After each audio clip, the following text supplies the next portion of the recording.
নমস্কার বন্ধুরা, কেমন আছেন সবাই? শিউলি অফিসিয়াল ব্লগে আপনাদের স্বাগত জানাই। আজকে শুক্রবার আর এখন বাজে সকাল 7টা। বাড়ির সমস্ত কাজকর্ম সেরে এখন চলে এসেছি আমার ফুলের গাছগুলোর কাছে। আর এই যে এই গাঁদা ফুলের গাছগুলো টব থেকে তুলে দেব। গাছগুলোতে আর ভালোভাবে ফুল হচ্ছে না, ভাবলাম টবগুলোতে অন্য কিছু গাছ লাগাবো। টবের মাটিগুলো ভীষণ শক্ত হয়ে আছে, গাছের শিকড়গুলো হাত দিয়ে উঠছে না। খুঁড়ে তুলে নিলাম আর এদিকে টবের মাটিগুলোকেও ভালো করে পরিষ্কার করে নিলাম।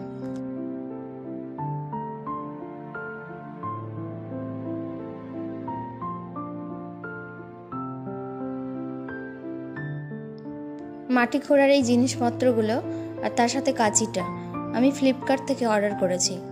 গার্ডেন টুলস বলে সার্চ করবেন, দেখবেন সবগুলো একসাথেই পাওয়া যায়। খুব ভালো কিন্তু।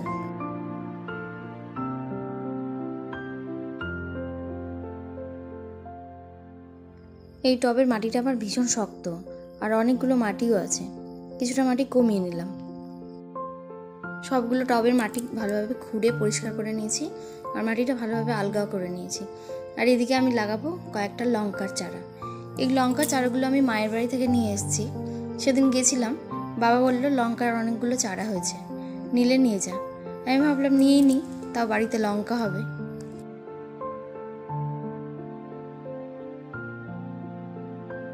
টব কম আছে, দুটো করে লঙ্কার চারা একসাথেই লাগিয়ে দিলাম।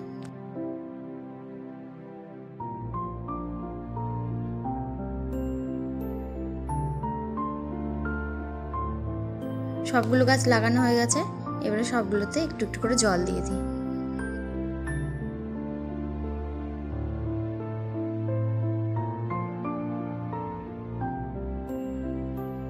আর এই যে এইদিকে রয়েছে জবা গাছগুলো, জবা গাছগুলোতেও জল দিয়ে দেব।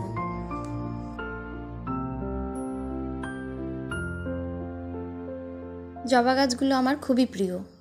এখন এত সুন্দর সুন্দর এত রকমের জবা পাওয়া যাচ্ছে যে আমি বাড়িতে না লাগিয়ে পারিনি। অনেকগুলো এবং অনেক ধরনের জবা ফুল লাগিয়েছি, একসাথে ফুটলে আপনাদের একদিন দেখাবো। একসাথে অবশ্য ফোটে না, তবে আমি ছবি তুলে রাখবো।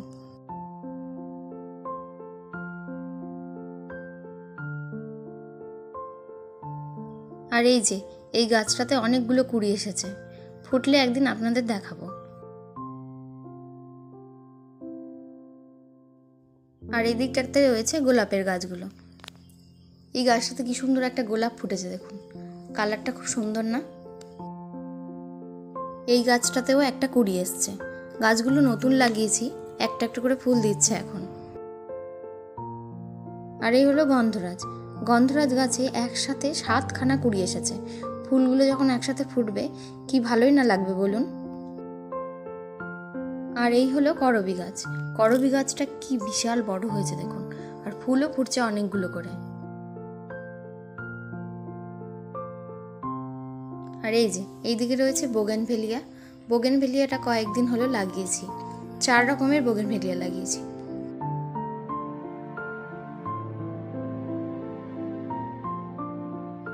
আর এইখানে রয়েছে টগর গাছটা। টগর গাছটাতে অনেকদিন ধরে খাবার দেওয়া হয়নি, দাঁড়ান 1 চামচ খাবার দিয়ে দিই।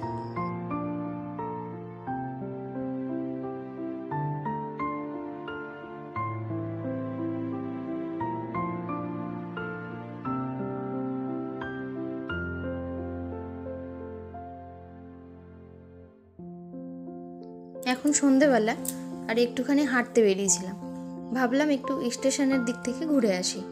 চলে এসেছি স্টেশনে। দেখুন এখন ট্রেন আসার সময় হয়েছে বলে কত লোকজন।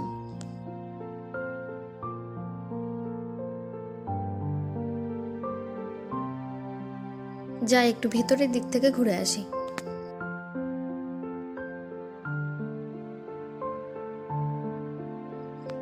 চলে এসেছি ভেতরের দিকে।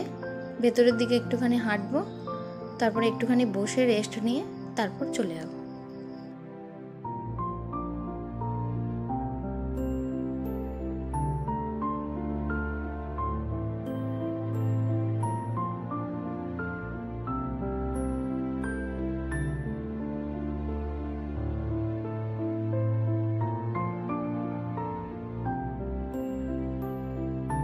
আর এই যে এখন বাজে 8:30, ট্রেন ঢুকে গেল।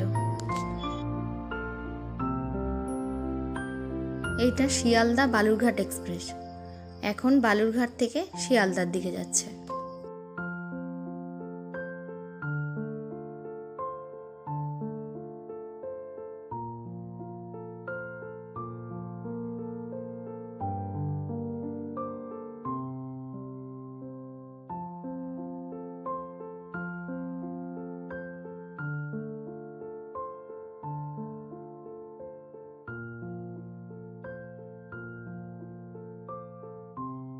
ট্রেন থেমে গেছে, এবারে লোকজন উঠতে শুরু করেছে।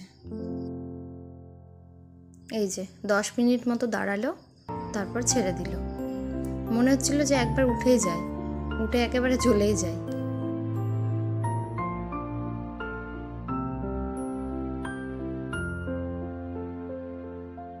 কত লোকজন ছিল, এক মুহূর্তে একেবারে ফাঁকা হয়ে গেল। এই যে দেখুন, একেবারে নিস্তব্ধ হয়ে গেল জায়গাটা। আর এদিকে নিয়ে এলাম দুজনের জন্য 2 কাপ চা। এখানকার চাটা নাকি খুব ভালো হয় খেতে। চলুন একবার ট্রাই করেই দেখি। চলুন তাহলে আজকের ভিডিওটি এই পর্যন্তই। দেখা হবে পরবর্তী একটি ভ্লগে। সবাই ভালো থাকবেন, সুস্থ থাকবেন, আর আমার চ্যানেলটিকে সাবস্ক্রাইব করে দেবেন। ভিডিওটি কেমন লাগলো কমেন্ট করে জানাবেন, ভালো লাগলে লাইক করে দেবেন। Thank you.